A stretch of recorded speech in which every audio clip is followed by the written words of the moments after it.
Welcome back, guys. It's Ben here from The Lazy Gardener, just your regular dude shooting for that zero maintenance food forest. Going through some plans today, we'll actually look at what it looked like back in 2015, just as a quick recap, and then I'll go through the plans and go through the food forest thought process on what I did and where it's at the moment, and just kind of step through the evolution. And definitely last but not least, we'll actually go through the garden and do a quick tour. Here we go. So here you have it, guys. 2015, quick recap. Pictures taken from the back of the house inside, so apologies for the video or photo quality. I wasn't thinking of taking videos at the time, so I really wasn't kind of thinking about doing anything with it. It was just for memories. This is what it originally looked like. You can see the middle section there where the white pot is an existing veggie patch. There's just all sorts of stuff growing in there. The shade cloth house at the background was already there, and then you can see the tires on the right stacked up. There's just a bunch of potatoes growing in there. Again, all of this was in existence when I took ownership of the house, and I really didn't have much plans to do anything with this. So this is the 2016 pictures that you see here.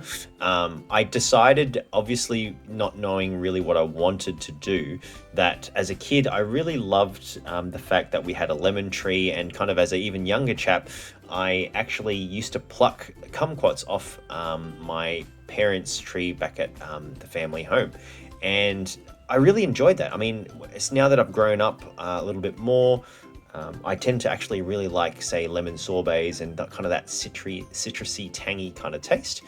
And so the one thing that I thought was, well, trees take a while to grow, and so I decided to kind of plant a few of those. So that you see right now is a lemon tree that I planted. I believe it's the Eureka lemon. And then next to that was the existing feijoa tree that was already there, and I kind of gave it a bit of a prune, and also with a bunch of leaves that I kind of pruned from somewhere else and kind of just dumped it there. And I kind of, at the time, I was just thinking, well, just weed suppression. I really don't want to pluck that sort of stuff, and mow grass gets all in the way everywhere. Then on the next picture here, you'll see that I also planted a kumquat tree in the very corner. And I believe what is meant to be there, I know it says a lime tree tag, but I believe I ended up planting a pomelo tree. Now, what may have happened at the time is we had the lime tree purchased at the same time as the kumquat and the lemon tree, and we may have planted it there. But I think in the next year that you'll see, and I'll kind of show you that in a second, we may have moved the lime tree. And the reason for that is, again, we know trees take ages to grow, and because this is the back fence where it's kind of gets all the sun, and it doesn't shade out other plants sitting at the back fence because it's on the south side of the property, then I kind of figured we wanted all the tall trees at the back, and we kind of moved that citrus plant later on. The other thing to note, this is obviously a real big mess. You can see those little broken bricks sitting on the tree stump, and a whole bunch of dishes for pots and bits and pieces like that. And you can see some piping at the back. I had to clear this place out. This was overgrown with stuff. You can see all the twigs and weeds all chopped up and kind of placed back there. And I had to dig out a whole bunch of debris, tiles, you name it. The picture that I kind of show you here, that's effectively all this, or actually not all of it, some of the stuff I dug out. I was too lazy to kind of move it away, and I just dumped it across first. I didn't have a wheelbarrow. I didn't have any equipment at the time. And so all this was kind of carried brick by brick, debris by debris. And that was kind of what I had to do. You'll also notice that I cleared the existing veggie patch, and I basically just mowed down everything and kind of plucked everything out. It was, let's just call it the first of many times I've had to do that. And then the interesting thing is, you can see on the tires on the right, those potatoes, they were growing on its own. I didn't do anything, like literally nothing. I didn't even water it. So we did end up getting a lot of potatoes to eat, and it was great. Potatoes, I would say, is one of the easier things to grow, even for a budding gardener like me.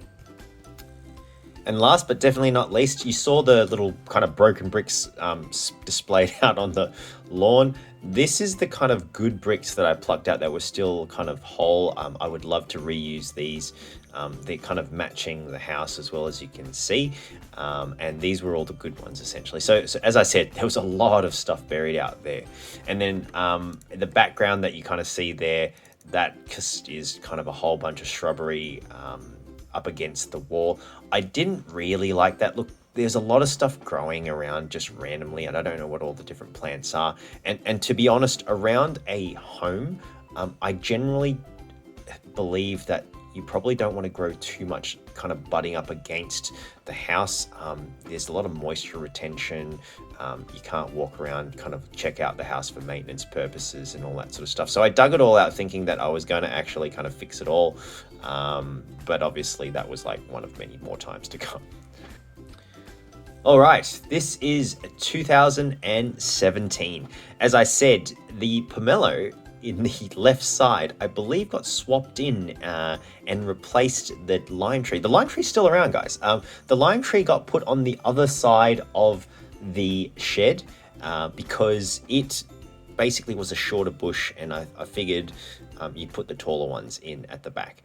What you're seeing there is a lot of vegetation just growing randomly. Again, it got a lot to handle, and you can probably actually see some other vining plants kind of growing at the back. We had a problem with one of the big trees. So if you go back to the other photo, there was a big tree on the very far left of the back corner, and its trunk was kind of growing all the way out.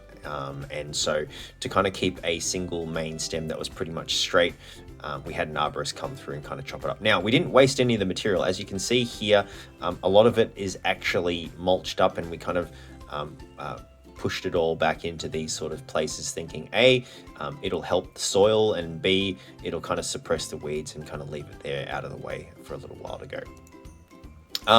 Every kind of citrus plant got some. I didn't have a huge amount, so that back area where it always overgrew, you can see I've just dumped it everywhere and just covered that back section. Interestingly enough, this is probably something that's kind of a learning for me as well, and for everyone else that's kind of planning on these big projects.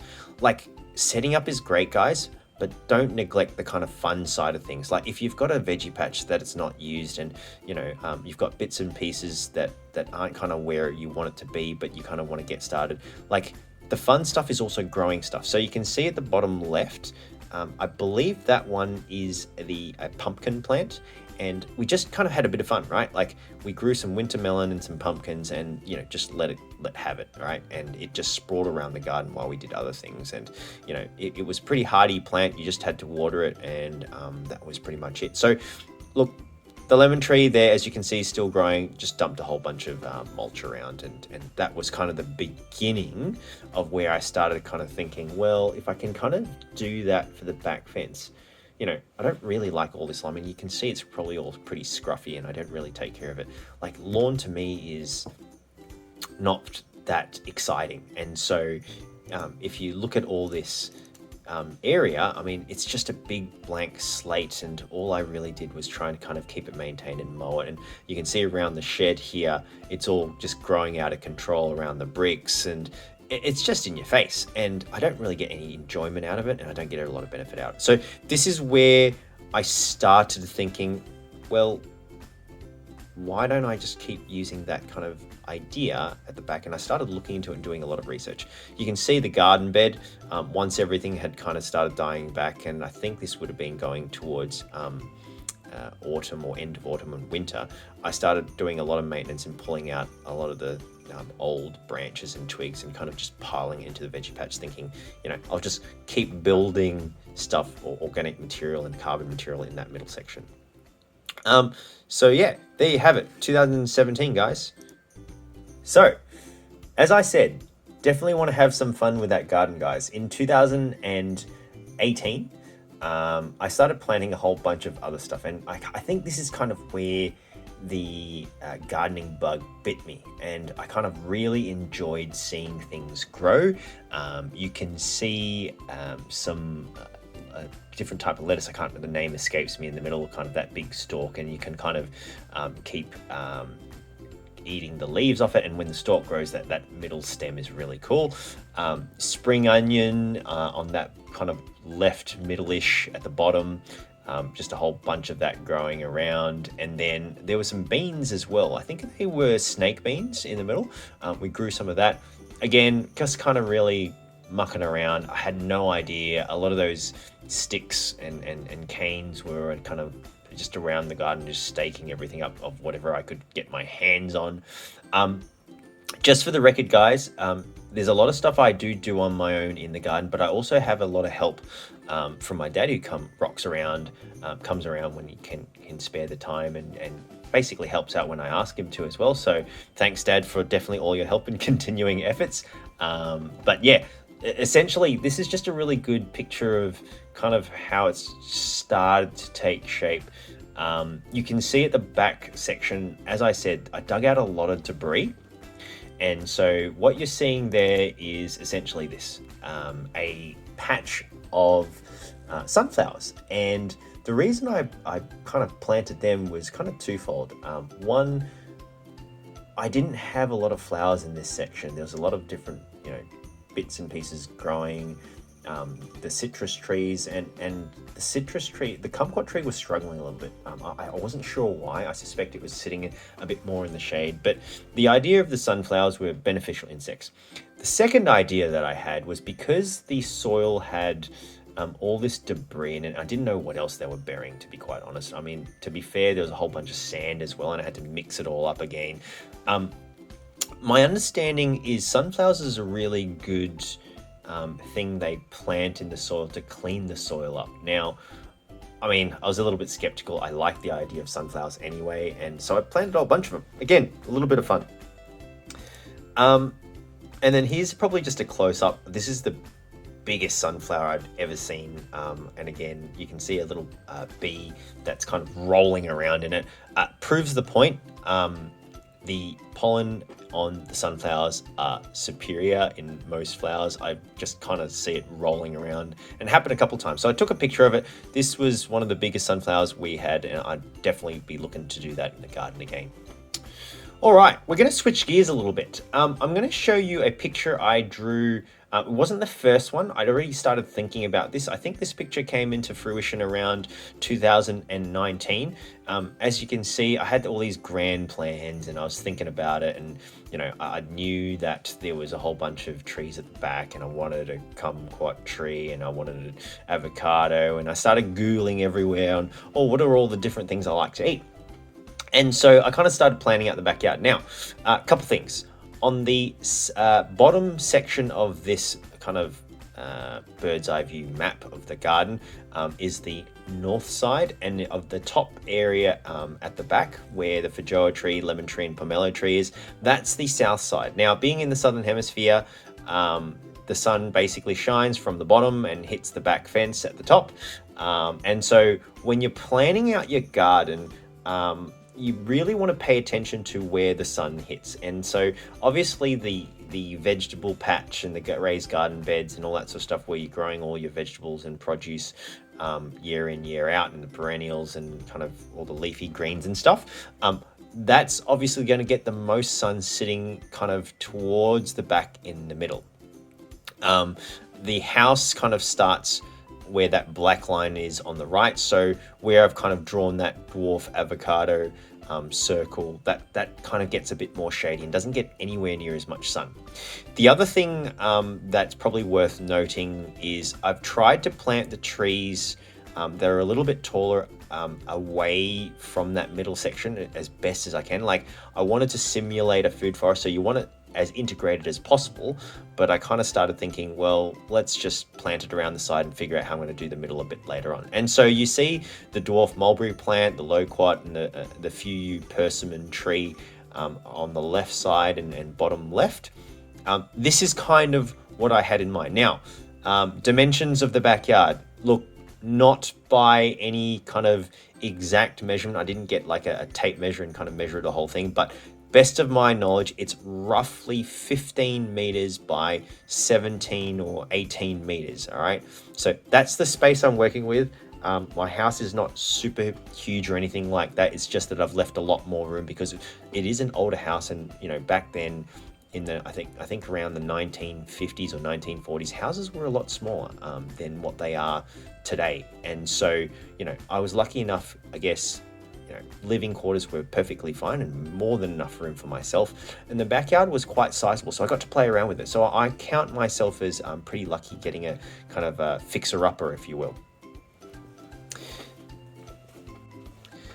So the other thing is, in the middle section, you see all those brown boxes, right? So let's kind of quickly go through it. So the light brown at the top left is that greenhouse, and the very right side above the lime tree is the shed. What I haven't drawn is all the kind of trees around the perimeter that are already in existence. So in the top left corner, there's a massive tree still there, and there's some hangover from the neighbor on the left as well in bits and pieces. The stuff in the middle, all those little boxes, they're kind of where I was thinking, okay, well, I'll plant all these raised vegetable beds, right? And all that gray box is kind of where the footpath is going to be, and there's kind of a lot of white space in between where I kind of wasn't sure what else to do.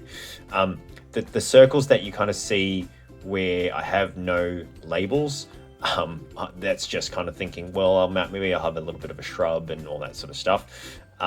So I guess what I'm trying to tell people is, if you're going to try and do a kind of a project, like, put it down on paper.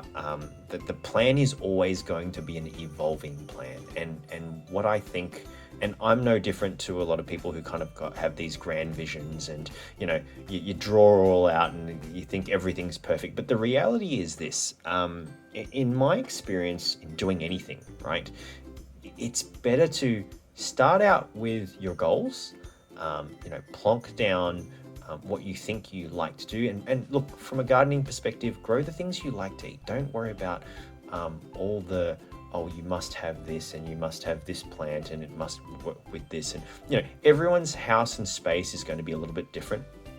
But what I encourage you to do is draw it out, like, just have a plan and expect to change it, right? Because this plan here is probably, let's see, 3 years old, let's call it. And you saw what I started with, which had not much ideas in 2015, 16, and 17. So I've deliberately skipped showing you photos of 2019 and 20 just for now. We'll go back to it. But I just really wanted to share with you, the plants. I think, height of the veggie patch, 60 centimeters and 40 centimeters. Like, again, that was just thinking about the shade and all that sort of stuff, and leaving enough room where you want to walk. All right. So that's kind of what I want you to take away from this. Evolution. So this is the last picture that I'm going to show you before we go out to the backyard for a quick tour. As I said before, your plans evolve, and as you can see, this is multiple iterations later. Yes, some things look the same, and again, it's not perfect, right? But it kind of does the job of what I'm trying to do. It's just a map for me to go, right, if I'm digging in this area of the garden, or I'm planning or planting or building stuff in this other area of the garden, does it kind of fit with the grand vision? And so you can see in here, a lot of things have changed in the middle because having lots of little plots of land or raised beds didn't quite work out from a practical point of view. And so this is much closer to what you will see. You'll also see and notice that water or big blue section in the middle. Remember, guys, I'm actually trying to create a mini ecosystem because for me to get to a zero maintenance food forest, everything needs to be working in harmony, right? And so as a result, you need a water source. The water source is going to be required for the cycle, and basically have birds and bees and insects and all those bits and pieces that actually want to take a drink and kind of help fertilize or kill the bad bugs and have beneficial insects and kind of, all that sort of stuff. And so I kind of decided to use that middle section as a pond. And maybe further down the track, we'll also potentially do some aquaponics. If you've got fish in there and it's got nutrient-rich water, and it helps with the filtration. Last but not least, spoiler alert, not every plant and tree will exist at the moment when we do the tour next. This is a plan, remember, and so it is a work in progress, and these are the kind of bits and pieces that I would like to start putting together piece by piece. A lot of the orange circles, as you can see in orange boxes, they're just placeholders for now. The ducks and chickens, unfortunately, they don't exist just yet. And, you know, I will probably keep extending this, and we'll keep coming back to this just to see where it landed. Now, one thing to note, unfortunately, if you remember in the old layout, I had a mulberry tree and a few persimmon tree that were actually there. You can see they're not there anymore. They died, unfortunately, and we'll talk about that failing when we go through the garden, exactly why I think that actually happened and kind of what I've changed in terms of me planting the rest of the plants out here. But yeah, that's it. Stay tuned. We're going to head outside now.